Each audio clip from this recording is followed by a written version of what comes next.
products. I use the Hydrangea Haven collection, and it is a newer collection for spring summer 2026. And I also added in some ruled paper and some white cardstock. And this pack of cardstock, this came in a pack of cardstock that was matched to coordinate with this. And I believe it's called Cornflower Blue. And I used the new Arch Border tool. So let's get started. And the first thing I want to do is to show you how I did this Arch Border tool. I'm going to grab the cardstock. Now the cardstock I'm using is a little bit lighter than that just because I ran out of that, but it still coordinates really well. And here's my Arch Border tool right here. And here's some mat that goes with the custom cutting system. Now the thing I want to do first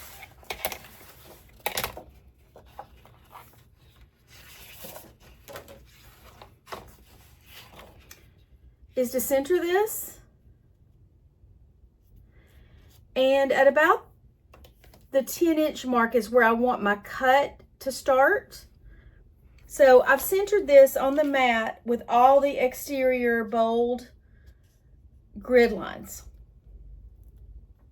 Okay, now I'm placing this over here, and I'm placing it so that I'm going to use the red blade, and it's going to cut right next to this. So I'm just matching that up so that when the cut starts, it's right there on the 10-inch mark. And it should be about right. Now I'm going to flip it to the sideways one time because that is how it feels comfortable for me to use this because I'm right-handed. Now I'm going to put my little 2 notches inside the track. They both have to fit in there. And I'm going to gently, slowly cut that. Just because it's curvy, you just need to be a little more careful. So there's that. And now I'm going to cut 1 inch off of each side of this.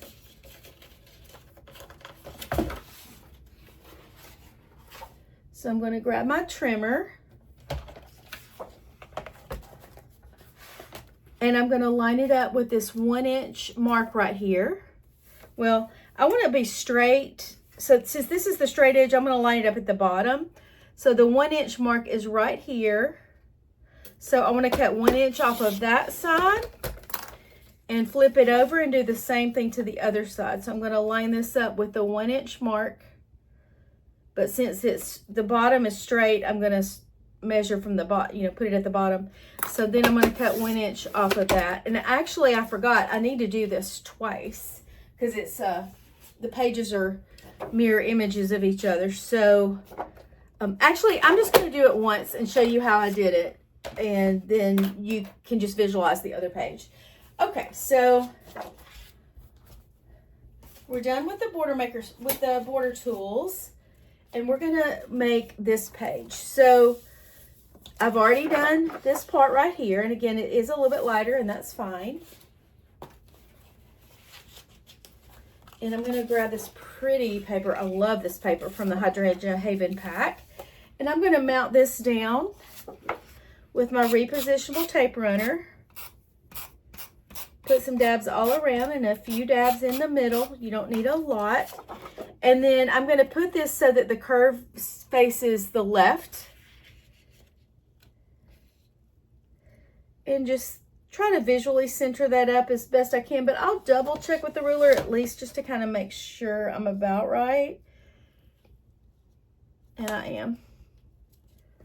And you just want to put it as far to the right as you can so that you don't see any of that floral paper peeking out past your cardstock. And then I would do the other side the same way, but it would be like a mirror image of this.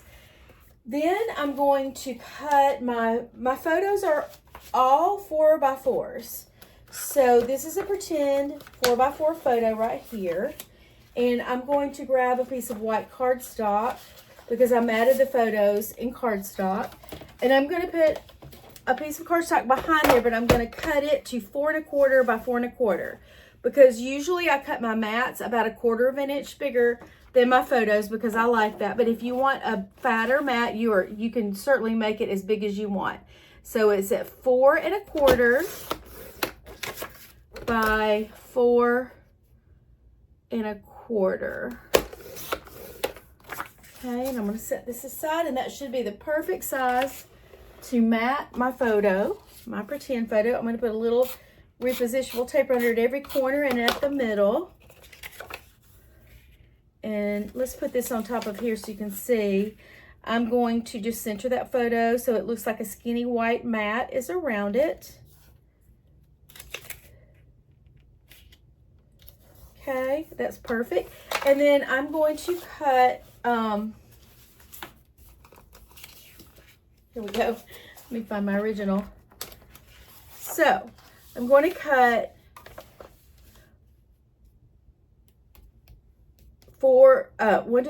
6 photos like that and mat them like that. And this one, I cut the ruled paper to 4 by 4. It's the same size as the photos. And then I used this green paper behind it. And this came from Hydrangea. It's the other side of that pretty paper. And put it behind it. And I cut that to 4 1/4 by 4 1/4. And just added a little sticker from the sticker pack that goes with the collection. And then used a Creative Memories pen to do my writing. And then I want to show you how I did this right here. That should be the only other thing I need to show you. And for that, I used this paper. I used this photo mat from the variety mat pack that goes with the collection. And I used that green plaid paper. Okay, so let's move this all aside, except for this. And I've got some notes over here. So I want to first cut my quote. And I just played around with it until I got the measurements that worked. And what worked was to cut 1 3/4 inch off the bottom. So that's what I'm going to do.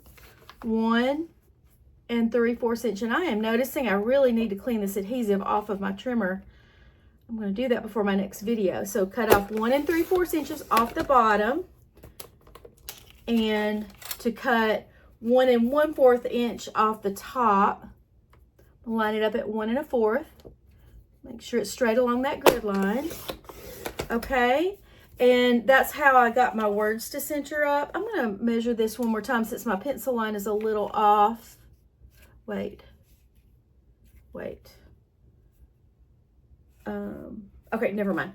Okay, so then I want to cut the vertical line here so that it's just before the scallops start, because I want to cut those off. And I'm going to look at this little clear piece that has a black line in it. I'm going to watch it go all the way down, and it shows me where it's going to cut. And I do need to move this over just a tiny bit to the right so that I won't get that blue on there.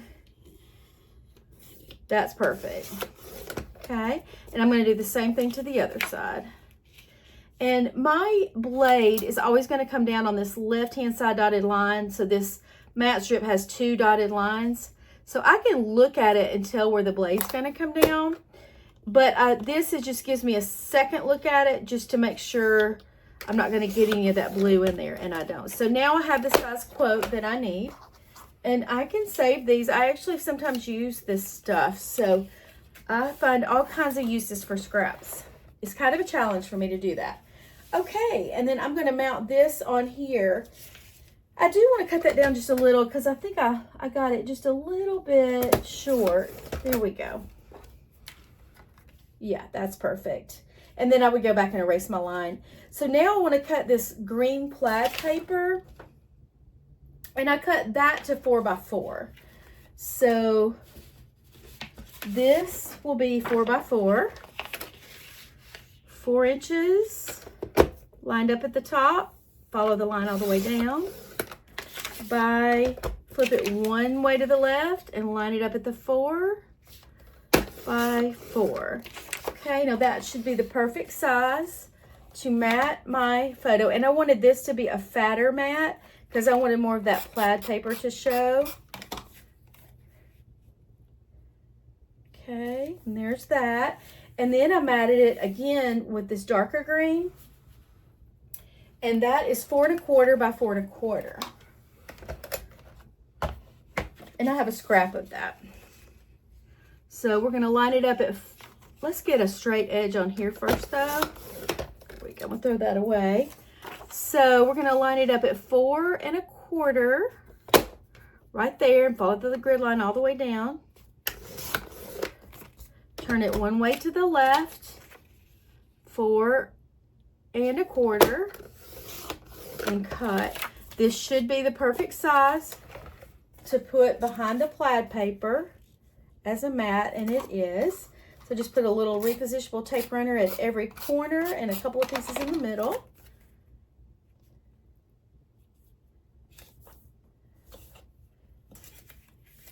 I might need to play with this just a little to get it positioned like I like it.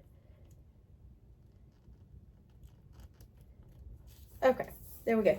And then I would put that there, and then I would just mat all my photos with white cardstock. That's 4 1/4 by 4 1/4, and I have this 2-page layout, and I really love it. I love that collection. I think it is just so pretty. Thank you for watching my video. Hope you guys have a wonderful day.